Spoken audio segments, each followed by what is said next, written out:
Hi there, I'm Dr. Steve Klien from the Department of Communication at the University of Missouri. This is the latest in a series of online video lessons intended to provide you important principles and helpful concepts for the study of communication. The theory and research tradition in the study of interpersonal and relational communication is a broad and a rich one. There are a number of different perspectives by which we can understand why it is that we interact with others and the way in which we do, and how it is that we actually try to accomplish the goals that we have in our interpersonal interactions, especially when we're talking about close relationships, such as our relationships with family members, friends, and romantic partners. For my money, one of the most simple and elegant theoretical perspectives for understanding interpersonal communication is the theory of relational dialectics. So in this video, I want to give you an introductory explanation as to what we mean by relational dialectics, how it is that it explains what folks are after when they communicate with others in the way that they do in their relationships, and what sort of specific strategies do we use in interpersonal interactions in order to accomplish those goals and underlying motivations that we have. Above and beyond just trying to accomplish something instrumental, interpersonal communication is driven in some degree by wanting to have a connection with that other person. And so, how can we understand what it is that drives us to engage in these kinds of exchanges? Now, one theory is one that literally has its roots thousands of years ago. That's the notion of dialectics. Dialectics are back and forth tensions between opposing contradictory forces, opposing ideas or opposing positions or opposing motives. There are a number of ancient roots to the idea of dialectics, but perhaps the simplest and the most intuitive way to think about dialectics comes from ancient Chinese philosophy, and specifically the idea of the yin and the yang. This philosophical idea posits that there are always opposing forces in our lives, as well as opposing forces elsewhere in the universe, good and bad, light and dark, and rather than this kind of oppositional tension always resulting in a negative approach to conflict, these opposing tensions can actually be productive and can complement each other in ways that create a coherent, holistic whole.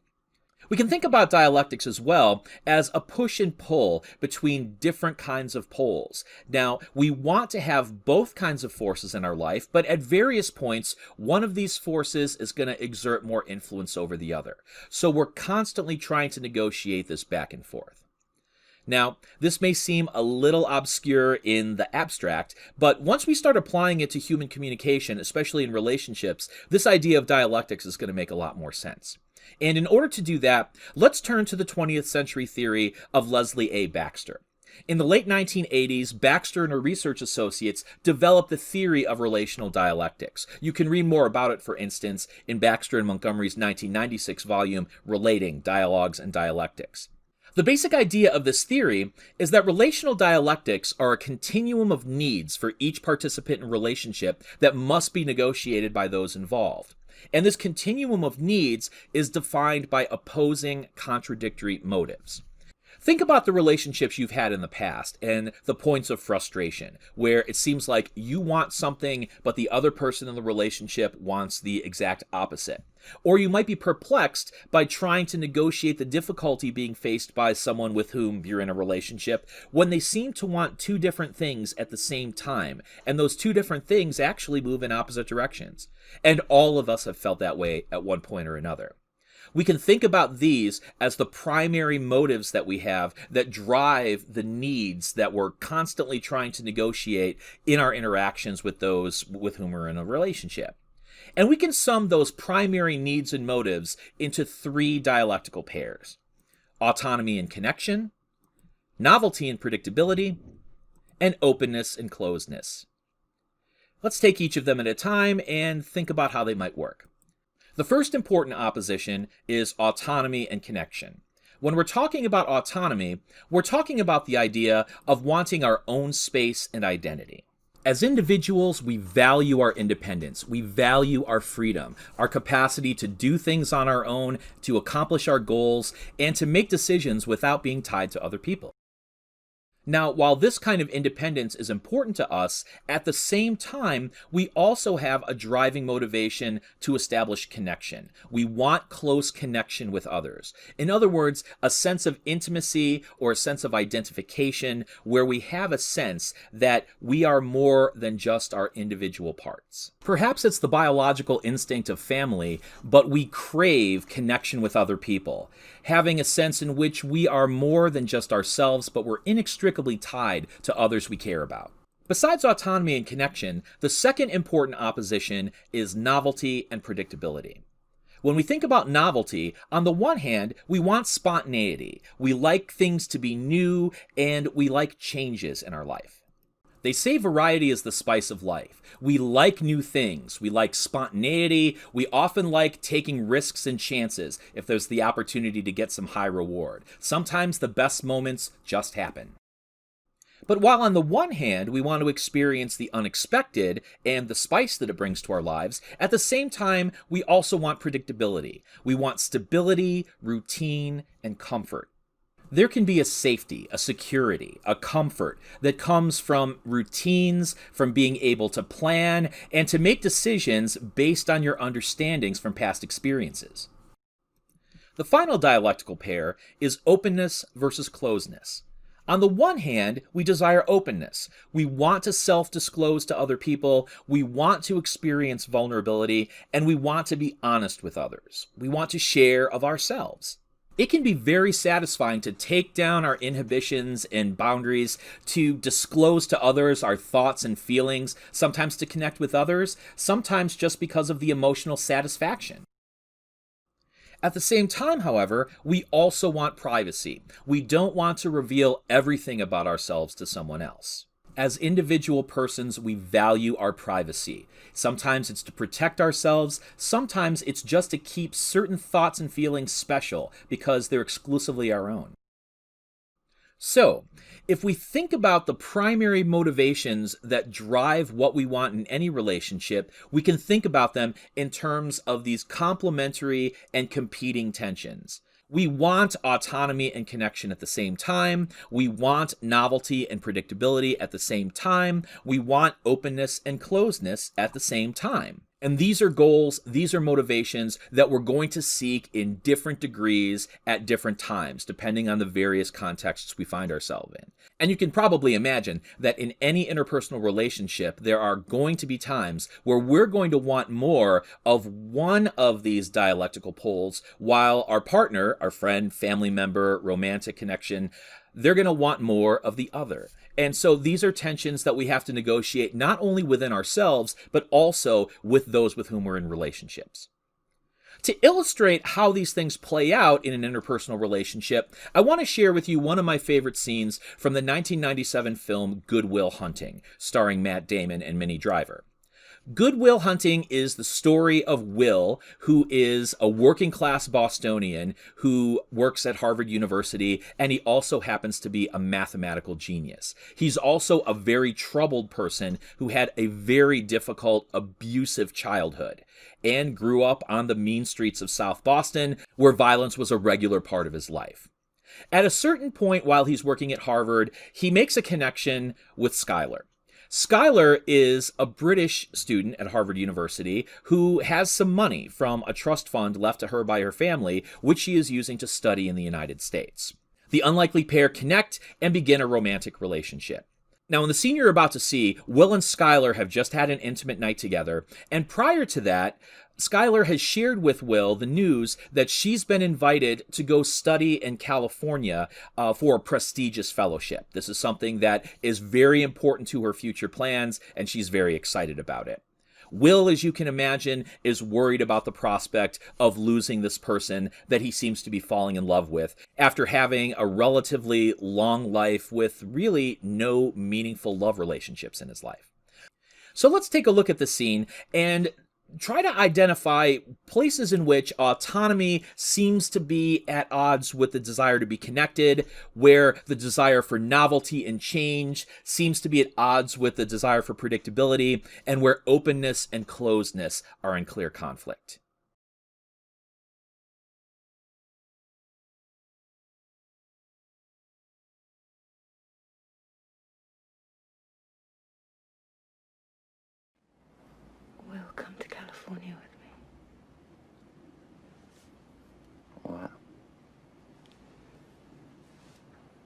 I want you to come to California with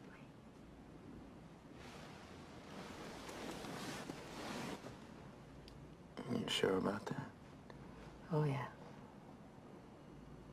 Yeah, but how do you know? I don't know. I just know. Yeah, but how do you know?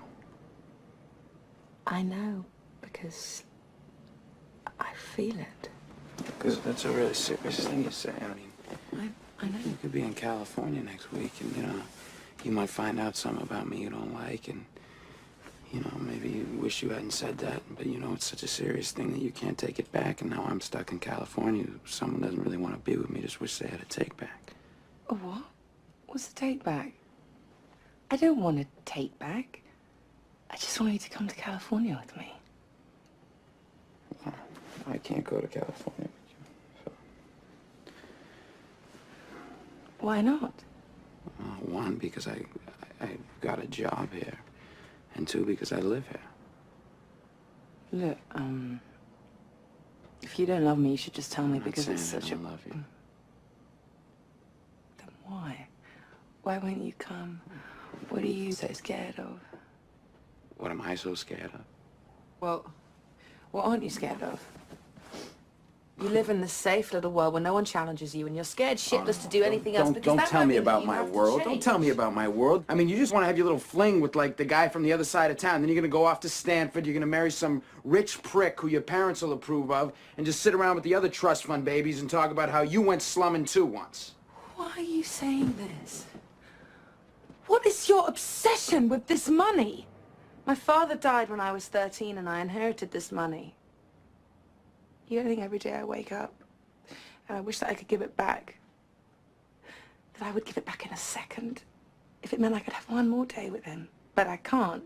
And that's my life and I deal with it. So don't put your shit on me when you're the one that's afraid. I'm afraid. What am I afraid of? What the fuck am I afraid of? You're afraid of me. You're afraid that I won't love you back. You know what? I'm afraid too.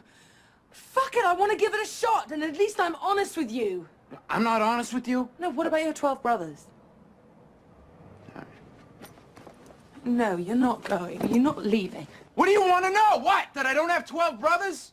Yeah. That I'm a fucking orphan? No, Yeah. you don't want to hear I that. didn't know no, that. you don't want to hear that. You don't I want to hear didn't that I know got it. fucking cigarettes put out of me when I was a little kid. I didn't know That this isn't fucking surgery, that the motherfucker stabbed me. You don't want to hear that shit, Skylar. I Don't tell that. me you want to hear that I shit. want to hear it because I want to help you, because I want Help to be me? with What the fuck? What do I got? A fucking sign on my back that says save me? No. Do I look like I need that? No, God, I just want to be with Don't you because bullshit I love me. you. Don't bullshit me. I Don't you love you. fucking bullshit me.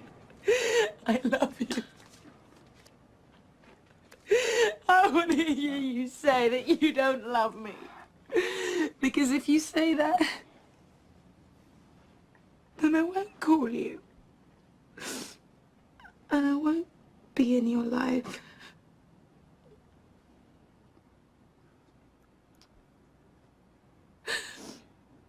I don't love you.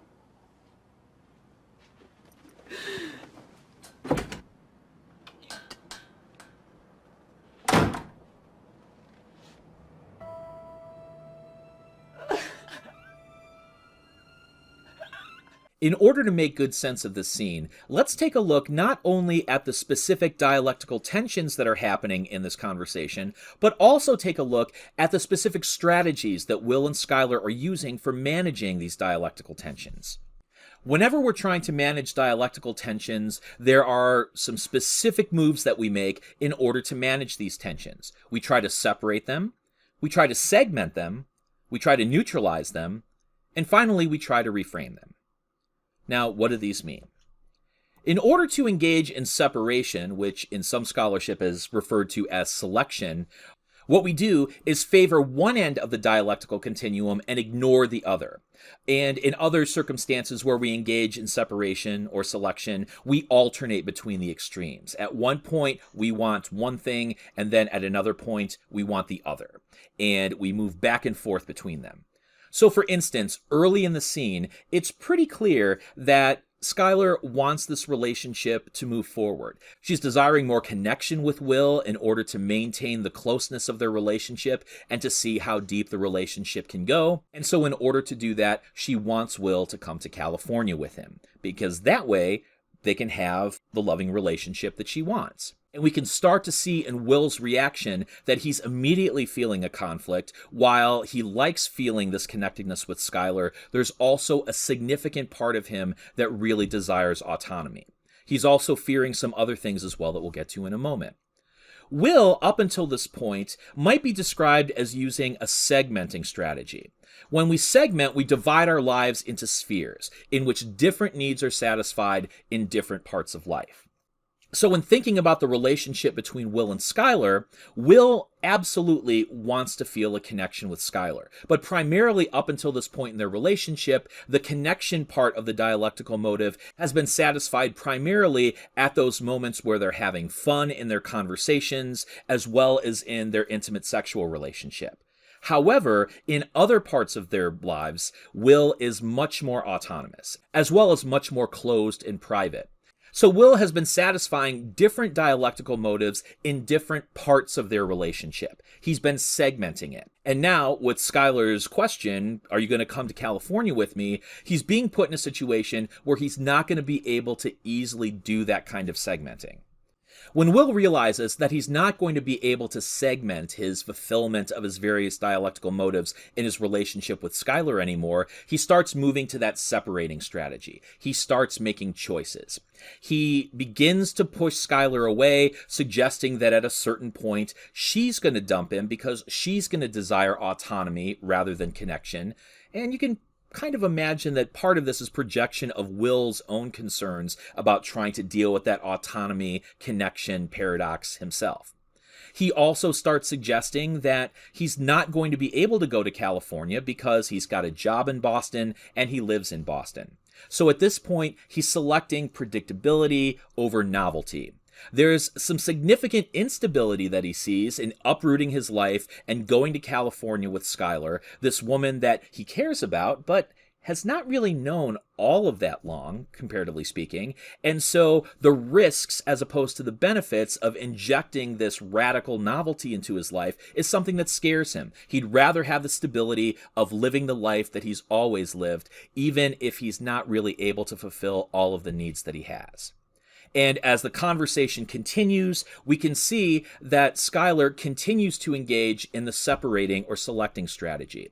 She selects openness as opposed to closeness, and she keeps asking Will why it is that he's scared, why it is that he's making the decision that he's making, when Will clearly is now in a position where he wants to separate, selecting closeness as opposed to openness. Now, separating and segmenting, according to the literature, are the most frequent dialectical strategies that we use in our relationships, but there are others as well. The third strategy for dealing with dialectical tensions is to neutralize. This is a strategy where individuals compromise, creating a solution where neither person's need is fully satisfied. Now, while the compromise involved in neutralizing sometimes sounds like it's going to be milquetoast, I'm going to give you part of what you want, I'm going to keep part of what I want, and neither one of us are going to be completely satisfied, it seems like a very passive approach. But neutralizing doesn't necessarily mean that there's not going to be conflict, as we see in that part of the scene where Will essentially blows up at Skylar. What he starts doing is pursuing parts of these dialectical motives at the same time. He engages in partial autonomy and partial connection, partial openness and partial closeness when he starts confronting Skylar with aspects of his life. He starts to disclose things about his life that he's not comfortable with, that he's an orphan, that he was abused, that he had a violent background, but he's constantly punctuating this with, "You don't want to hear that, Skylar, you don't want to hear that." So what he's doing is he's trying to share of himself and keep himself private at the same time by suggesting to Skylar that you think you want this, but you actually don't want it. So I'm only going to give you parts of that self-disclosure that I want you to see because these are the parts that are going to help me defend myself. But I'm not going to be completely open. I am not going to be completely connected. And this is the best way that I can deal with this painful tension that I'm working with. Now, on the other hand, the least frequently used strategy, but perhaps the most important, is the strategy of reframing. When we try to reframe a dialectical tension, what we do is try to construct a sense in which the two ends of the dialectic are not viewed as opposing or contradictory. What we're actually trying to do is to transcend that tension and to show it as something that is much more yin and yang, right? Something that is more complementary and ultimately holistically satisfying. This is the most difficult strategy. According to the research, it requires a certain level of interpersonal creativity, and therefore it's not something that we do as frequently. On the other hand, according to the research, this kind of strategy often is the most rewarding because it enables everybody involved to satisfy the various dialectical motives that they have without the inherently incomplete satisfaction that we get from a neutralizing strategy. Everybody can have everything. All we need to do is think about it in a different way. Skylar engages in this process most directly when she responds to Will's fear that if they go to California and that all of a sudden Skylar's not going to want to be with Will anymore, she expresses that she's also afraid of that tension between the autonomy and connection as well. But then she says, but at least I want to give it a shot. What she's trying to do is to say, if we take this risk, if we go in on the novelty and we go in on the connection, then even if there's going to be risks involved, it's going to be something that is ultimately going to be better for the relationship. So we don't necessarily have to think in terms of autonomy versus connection. We can take on the risk knowing that both possibilities are there, but we can do that as an opportunity to actually take the relationship further rather than just decide which one or the other that we want.